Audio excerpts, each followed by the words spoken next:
Hoy estudiaremos el segundo capítulo titulado Algunos nunca oran. Algunos nunca oran, de la serie La oración, la marca del cristiano. E.M. Bounds, quizá lo hayan oído y lo hayan leído, fue muy claro y contundente al hablar sobre los cristianos que no oran. Para él, la falta de oración no era simplemente una debilidad espiritual, sino una crisis profunda en la vida del creyente y de la iglesia. Ahora, ¿qué dice este hombre, conocido en los escritos, en sus libros? Un hombre, pues una bendición en cuanto a su principal tema central, de alguna manera, llamado la oración, el poder de la oración y muchos temas sobre la oración. ¿Y qué dice él acerca de los que nunca oran? Bueno, somos, dice, una generación de creyentes que no oran. Y estamos hablando de hace ya 100 años aproximadamente, donde él dijo estas frases. Somos una generación de creyentes que no oran. Bounds lamentaba que muchos cristianos vivieran sin cultivar una vida de oración, comparándonos con mendigos espirituales, que han perdido el fervor, han perdido la belleza y el poder de los santos, el poder de los creyentes. Los creyentes que no oran son como una banda de mendigos. No tienen acceso al poder divino ni a la comunión con Dios. Para Bounds, la oración es el canal por el cual fluye la vida espiritual. El Espíritu Santo nunca desciende sobre las personas que no oran. Y me refiero en cuanto a descender, de avivar, de darles el poder, la llenura. En su meditación sobre la conexión entre oración y el Espíritu, Bounds afirma que no hay compañerismo, no hay comunión entre el Espíritu Santo y quienes no oran. La escasez de oración es la característica de una época de apostasía como la que estamos viendo el día de hoy con mayor gravedad que hace un siglo. Para él, la decadencia espiritual de la iglesia está directamente relacionada con la falta de oración. Una iglesia enferma, una iglesia que sufre, una iglesia que no tiene éxito ni impacto, se debe a que sus integrantes individualmente no oran nunca.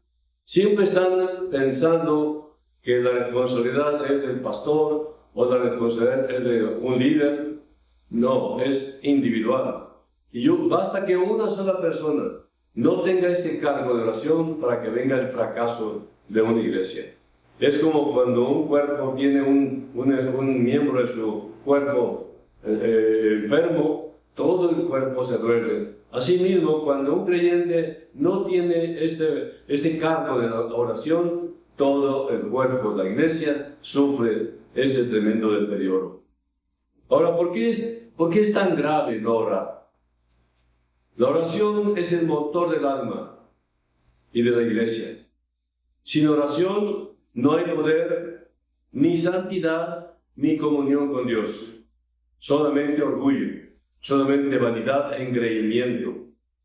La oración no es opcional, es la respiración del alma cristiana. Bounds no condena con dureza en sus escritos, pero sí llama con urgencia a despertar por fin, y el despertamiento es un avivamiento. Es precisamente el orar por fin en serio, tomar en serio el tiempo de oración en secreto y en cualquier lugar. Su mensaje es claro. La oración transforma vidas, iglesias y naciones. Igualmente lo decía Emilio Andrew. Y los que nunca oran están perdiendo el mayor privilegio del cristiano, que es hablar con Dios. En Efesios 2:8, que fue el versículo clave para que Bounds se convirtiera. Dice, porque por gracia sois salvos por medio de la fe, y esto no de vosotros, pues es don de Dios. Este versículo fue clave para la conversión de muchos hombres también, que llegaron a ser de inspiración para los creyentes de todos los tiempos, y uno de ellos fue J.C. Ryle, otro hombre de oración. Él nació en 1816, murió en 1900. Fue un pastor anglicano evangélico inglés, escritor prolífico y el primer obispo de Liverpool. Su vida y obra han dejado una huella profunda en la iglesia evangélica, especialmente por su defensa de la santidad, la predicación clara y la fidelidad bíblica. Muchos hombres célebres, pero muchos hombres santos, son los que siempre han estado centrando sus vidas en este punto tan delicado, tan formidable, que viene siendo tu tiempo de oración, el tiempo de oración. La santidad no es la manera de llegar al cielo. La santidad es el camino que los que van al cielo siguen. La fe que no produce santidad no es fe verdadera. Son expresiones de esos siervos de Dios. Ahora, Riley, o Bounds y otros más, fue descrito como un hombre de granito, de mármol, con corazón de niño. Su firmeza doctrinal y su ternura pastoral lo convirtieron en un modelo de liderazgo espiritual. Charles Spurgeon, otro admirable predicador de ese mismo tiempo, lo llamó uno de los mejores y más valientes hombres. La oración es el deber más descuidado. Ya dijimos la semana pasada que la oración es llamada la cenicienta de la iglesia. Algunos nunca oran. Me pregunto si oras, porque no hay un deber más descuidado en los creyentes que la oración privada. Y tenemos que reconocerlo, puesto que al no tener impacto y al no tener éxito en la expansión del evangelio, y que está viniendo el enemigo tomando más y más terreno, inclusive no solamente del mundo, sino también dentro de la iglesia, esto habla de que en realidad estamos fallando en la oración secreta, en la oración privada. Vivimos en días de abundante profesión religiosa y de fe genuina. Ahora hay más lugares de culto público que antes. Hay más personas que asisten a ellos que antes. Y sin embargo, a pesar de toda esta religión pública, creo que hay un gran descuido de la oración privada, porque aunque sea una mega iglesia, el 85-90% de los congregados de esa mega iglesia realmente no son creyentes, y si lo son, no son de impacto social.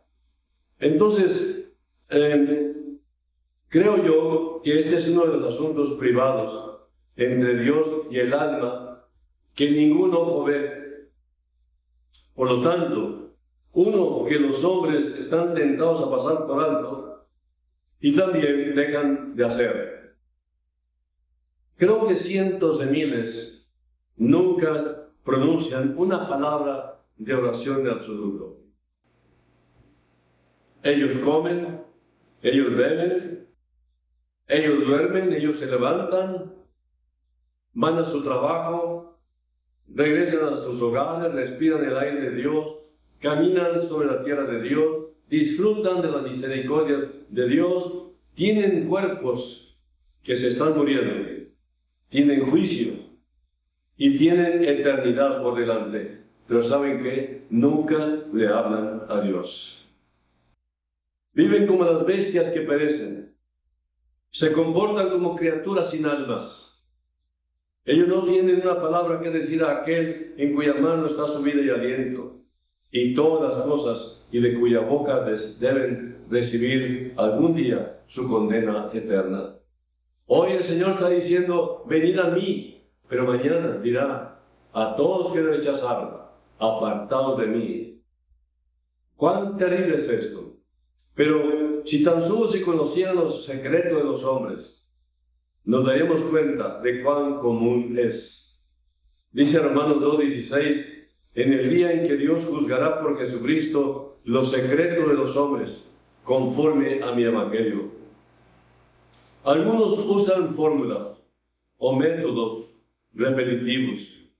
Creo que hay cientos de miles de personas cuyas oraciones no son más que meras fórmulas, no son más que meros rezos repetitivos. Es un conjunto de palabras que se repiten de memoria sin un pensamiento acerca de lo que significan. Algunos dicen más que unas pocas frases apresuradas, aprendidas en la escuela dominical cuando eran niños.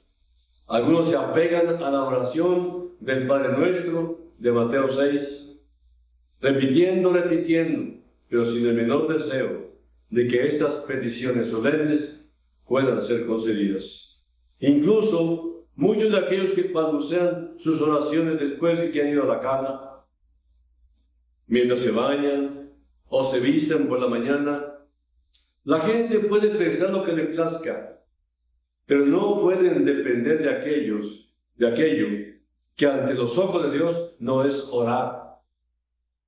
Las palabras dichas sin corazón son completamente inútiles para nuestras almas, como el sonido del tambor del pagano, danzando delante y alrededor de sus ídolos. Donde no hay corazón, puede haber trabajo de labios y de lengua, pero no hay nada que Dios escuche, pues esto no es la verdadera oración. Dice Isaías 29:13, dice pues el Señor, porque este pueblo se acerca a mí con su boca y con sus labios me honra, pero su corazón está lejos de mí y su temor de mí no es más que un mandamiento de hombres que les ha sido enseñado. Y esta cita de Isaías, 750 años aproximadamente después, Cristo mismo la vuelve a repetir. Él dice en Mateo 15:8, este pueblo de labios me honra, mas su corazón está lejos de mí, siguiendo la tradición de los hombres, invalidando mi palabra. Igualmente lo dice en Marcos 7:6.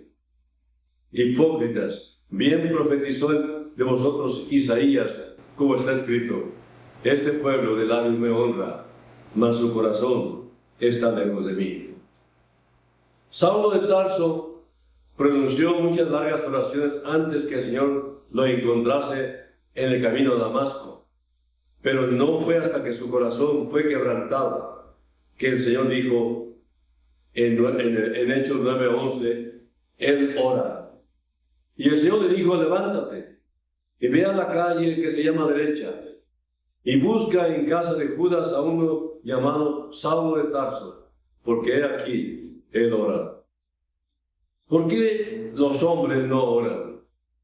No debemos olvidar que no es algo natural para cualquiera orar, por cuanto los designios de la carne son enemistad contra Dios, dice Romanos 8:7. Y el deseo del corazón del hombre es alejarse de Dios y no tener nada que ver con Él. Sus sentimientos hacia Dios no son de amor, sino de miedo. ¿Por qué entonces un hombre oraría cuando no tiene un verdadero sentido de pecado? Ningún sentimiento real de las necesidades espirituales o ninguna creencia profunda en las cosas que no se ven, ni deseos de la santidad y el cielo. Ahora, acerca de todas estas cosas, las multitudes andan por el camino ancho. Como dice Jesús en el Sermón de la Montaña, en Mateo 7:13. No puedo olvidar esto. Por eso te digo audazmente, creo que pocos oran. ¿Has olvidado que orar está pasado de moda? Es una de esas cosas que muchos estarían más bien avergonzados de admitir. Hay cientos de personas que preferirían ir a una batalla que ya está perdida, o enfrentarse a una situación sin esperanza alguna, que confesar públicamente que tienen el hábito de orar. Hay miles de personas que cuando se vieran obligados a dormir en la misma habitación con un extraño, irían a la cama sin una oración, porque les da pena delante de ese extraño. Vestir bien, ir al teatro, creerse listo y agradable, todo esto está de moda, pero no orar. No puedo olvidar esto, no puedo pensar que un hábito común como este, para muchos sea algo de que avergonzarse. Por eso creo que pocos oran. ¿Has olvidado las vidas que muchos viven? ¿Podemos realmente creer que la gente está orando contra el pecado de noche y de día cuando los vemos hundirse en él? ¿Podemos suponer que oran en contra del mundo cuando están completamente absortos y ocupados en sus actividades? ¿Podemos pensar que realmente le piden a Dios la gracia para servirle cuando no muestran para nada el más mínimo deseo de servirle? Es claro como la luz del día que la gran mayoría de la gente no pide nada a Dios, o realmente no desea de corazón lo que pide, que no es más que lo mismo. El orar y el pecar nunca vivirán juntos en el mismo corazón. La oración consumirá al pecado, o el pecado ahogará la oración. No puedo olvidar esto. Mira, yo lo miro la vida de los hombres, mi propia vida, y creo que pocos oran. ¿Has olvidado las muertes que muchos mueren? ¿Cuántos, cuando se acercan a la muerte, parecen completamente extraños para Dios? No solo son tristemente ignorantes de su evangelio, sino carentes de poder para hablarle a Él, al Señor. Hay una dificultad terrible. Hay timidez en sus esfuerzos por acercarse a Dios. Parecieran abordar algo nuevo, como si quisieran ser presentados ante Dios y como si nunca hubiesen hablado con Él. Recuerdo haber escuchado a una dama quien estaba ansiosa de que un ministro la visitara en el último tiempo de su enfermedad. Deseaba que él orara por ella. Él le preguntó por qué cosas quería que él orase. Y ella no lo supo y no pudo decírselo. Ella se encontraba totalmente incapacitada para lograr cualquier cosa que deseaba que él pidiera a Dios por su alma. Todo lo que ella parecía desear era que el ministro cumpliera con sus oraciones de manera formal. No puedo entender esto. Los hechos de muerte son grandes reveladores de secretos. No puedo olvidar lo que he visto en los enfermos y moribundos. Estos también me llevan a creer que pocas personas oran. Cuánto padecimiento, cuánto sufrimiento inútil si oráramos y buscáramos el rostro del Señor. Es mejor sufrir por la causa de Cristo que sufrir por nuestros propios pecados. No puedo ver tu corazón, no conozco tu historia privada, por supuesto, en cuanto a los asuntos espirituales. Pero en cuanto a lo que veo en la Biblia y en el mundo, estoy seguro de que no puedo hacerte una pregunta más necesaria que esta. ¿Oras? ¿Cuántas veces lo repitieron los siervos de Dios en sus escritos, inclusive, maravillosos hombres, dones, que yo los llamo, que son un regalo de Dios para nosotros, para nuestra generación y para la posteridad, de que han dejado un legado de sus propios descubrimientos personales, de cuál es el secreto del poder? La oración privada, la oración en secreto, es la oración que te recompensará en público. La oración produce gran aliento.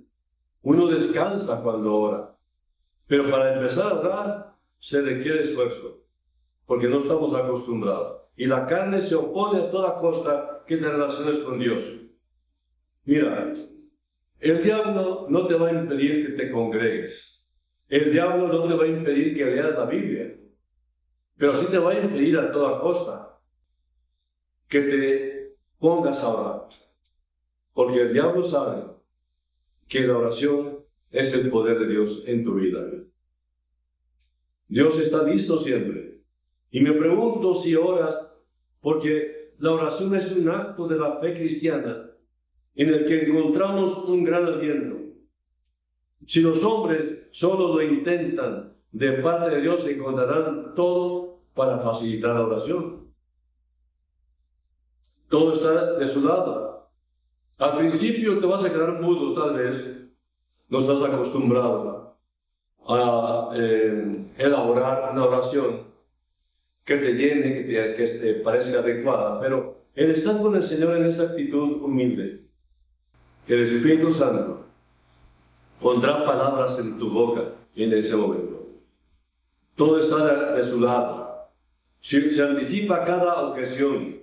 Cada dificultad está prevista. Los caminos torcidos se enderezan y lo áspero se hace suave. No hay excusa para la persona que ha dejado de orar. Hay un camino por el cual cualquier hombre, aun el pecador e indigno, puede acercarse a Dios el Padre. Jesucristo ha abierto ese camino por el sacrificio que hizo por nosotros en la cruz. La santidad y la justicia de Dios no tienen por qué asustar a los pecadores y alejarlos. Solamente déjenlos clamar a Dios en el nombre de Jesús. Y encontrarán a Dios en un trono de gracia, dispuesto y listo para escuchar. El nombre de Jesús es un pasaporte infalible para nuestras oraciones. En ese nombre, un hombre puede acercarse a Dios con valentía y pedir con confianza. Dios se ha comprometido a escucharte. Piensa en esto. ¿No es esto de mucho ánimo para ti? ¿No es esto inspirador? De que Dios realmente no ha terminado contigo y te está invitando a que experimentes algo en realidad glorioso y difícil de explicar, porque será sobrenatural su respuesta. Hay un abogado e intercesor siempre a la espera de presentar las oraciones de aquellos que vienen a Dios por medio de él. Ese abogado es Jesucristo. Él mezcla nuestras oraciones con el incienso de su propia todopoderosa intercesión. Y esa mezcla sube como un olor grato delante del trono de Dios. Pobres como son en sí mismas, son fuertes y poderosas en la mano de nuestro Señor y sumo sacerdote y hermano mayor que es Jesús. El cheque sin firma no es más que un pedazo de papel sin valor. El trazo de un lapicero le confiere todo su valor. La oración de un pobre hijo de Adán es algo débil en sí misma, pero respaldada por la mano del Señor Jesús, adquiere mucho valor. Cuando tiene ese respaldo, Jesús dijo: pide en mi nombre y tú recibirás lo que hayas pedido. Había un oficial de la ciudad de Roma que fue designado para tener sus puertas siempre abiertas para recibir a cualquier ciudadano romano que solicitara ayuda. Asimismo, el oído del Señor Jesús está siempre abierto al clamor de todos los que necesitan misericordia y gracia. Es su oficio ayudarnos. Su oración es su deleite. Piensa en esto. ¿No es esto un aliento? ¿Cuántas veces los que no son cristianos, cuando entran en situaciones críticas de su vida y entran en pánico, te hallan en su camino y te dicen, ahí te encargo que hagas una oración por mí. Ellos no están dispuestos a orar, ellos no están dispuestos a clamar, pero sí creen que la oración que tú tienes tiene poder para solucionar sus problemas. En ocasión, Emilio Andros, siendo misionero en el estado de Morelos, un campesino lo aborda y le dice, oiga, misionero, haga una oración para que Dios me dé cosecha. Hay mucha sequía. Ya sembré y todo, pero no hay esperanza de cosecha porque no ha llovido. Le pido, por favor, que le pida a Dios que haga llover sobre nuestras tierras. Y le dijo a Emilio, muy bien, siéntese conmigo y pongámonos a orar los dos. No. Usted, que es el que cree, pida por mí. La gente tiene cierto concepto de la oración que es poderosa, pero no quieren ellos mismos clamar. Ellos no quieren pedirle a ese Dios que creen que sí puede escuchar a un cristiano, pero suponen que a ellos no. Ahora, el Espíritu Santo siempre está dispuesto a ayudar en nuestra débil oración. Esta es parte de su oficio especial, ayudarnos en nuestros esfuerzos para hablar con Dios. No tenemos que estar abatidos y angustiados por el miedo de no saber qué decir cuando entablamos nuestro lugar secreto con Dios. El Espíritu es quien colocará palabras si buscamos su ayuda. Las oraciones del pueblo del Señor son inspiración del Espíritu de Dios, la obra del Espíritu Santo que habita en ellos como el Espíritu de gracia y súplica. Sin duda, el pueblo del Señor tiene la esperanza de ser escuchado. Ellos no están solos en la oración, sino que el Espíritu Santo está suplicando con ellos. Mira, piensa en esto. ¿No es esto de gran aliento saber que hay esperanza?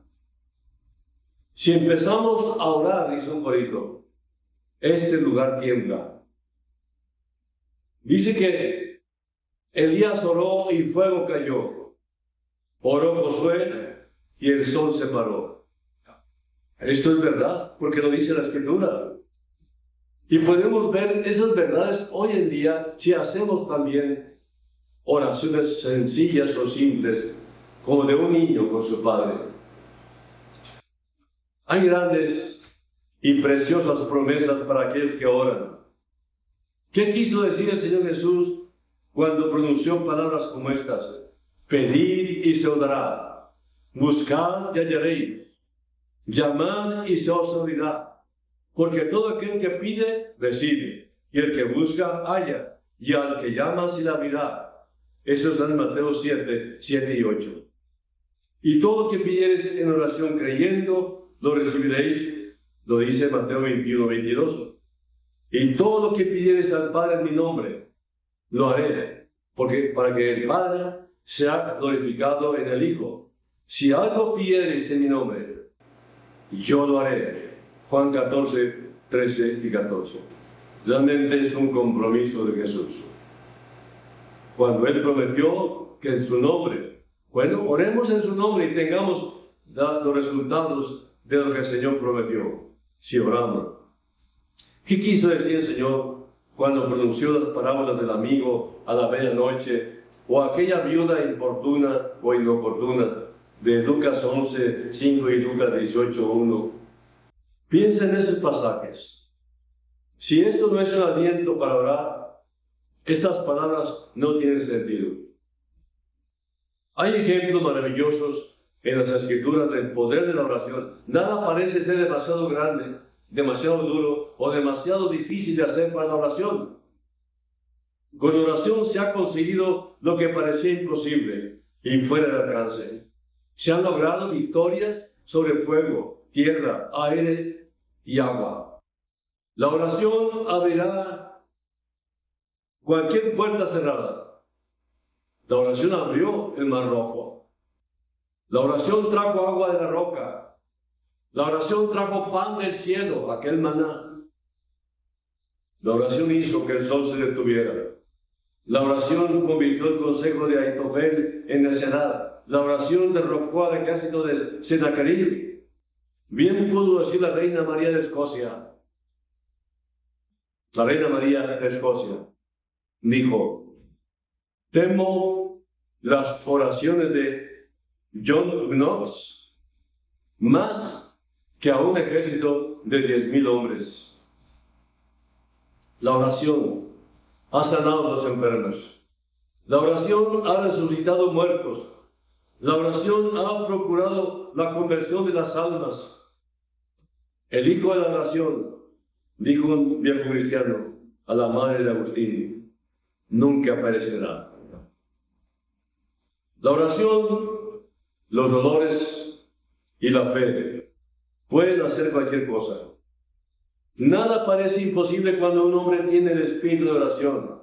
Ahora pues, déjame en paz, para que mi ira arda contra ellos. Esa es una frase notable de Dios a Moisés, cuando Moisés estaba a punto de interceder por los hijos de Israel. La versión caldea dice: deja de orar. Éxodo 32:10. Mientras Abraham pidió clemencia para Sodoma, el Señor la dio. Él nunca dejó de darla hasta que Abraham dejó de orar. Piensa en esto. ¿No es esto un verdadero aliento? Ahora, ¿qué implica tener un espíritu de oración? Es un deseo profundo de estar con Dios. Es sensibilidad espiritual. Es dependencia constante. Es intercesión espontánea. Es gratitud continua. No puedes descansar porque traes un cargo por las almas perdidas y sobre todo por los que te rodean, que es tu propia familia. Sabes que van al infierno y tú tienes el remedio. Y te has acobardado por puro orgullo de lo que podrían decir o cómo podrían responder. Pero es mejor eso a no hacer nada. Daniel oraba 3 veces al día. David dice: a ti clamaré, oh Jehová, de mañana oirás mi voz. Jesús se retiraba a lugares solitarios para orar, mostrando que la oración era su fuente de fuerza, su fuente de poder. Ahora, ¿cómo cultivarlo? Y aquí termino. ¿Cómo cultivarlo? Pues establece un momento de oración. Separa un tiempito por ahí. Aprende a orar. Persevera. Caminando, vas orando. Trabajando, estás orando. En todo momento. Pero hay un momento especial en el día, que es ese rincón secreto, donde tu Padre te oirá en secreto y te recompensará en público. Lee la Biblia con actitud de oración, dejando que Dios te hable. Ora con otros, acompáñate de otros creyentes que sí oran, para que te alienten. La oración comunitaria fortalece tu espíritu. Sé honesto con Dios, no uses palabras rebuscadas, no trates de ser un poeta. Habla como un hijo con su papá. Como dijo alguien, la oración no cambia a Dios, pero sí cambia al que ora. ¿Qué más puede un hombre desear para dirigir sus pasos hacia la verdadera relación con Dios que las cosas que acabo de decir sobre la oración? ¿Qué más se podría hacer para facilitar el camino hacia el propiciatorio y eliminar todas las ocasiones de tropiezo del camino del pecador? Seguramente, si los demonios del infierno tuviesen esta puerta abierta delante de ellos, saltarían de regocijo y llevarían ese abismo de alegría, pero no pueden arrepentirse. Pero, ¿dónde esconderá su cabeza la persona que es indiferente a estos gloriosos alientos? ¿Qué puede decirse del hombre que después de todo muere sin oración? Estaría muy angustiado si tú fueras esa persona indiferente y que muriera sin haber orado nunca. Seguramente yo te vuelvo a preguntar, ¿oras en realidad? Enséñanos a orar, Señor.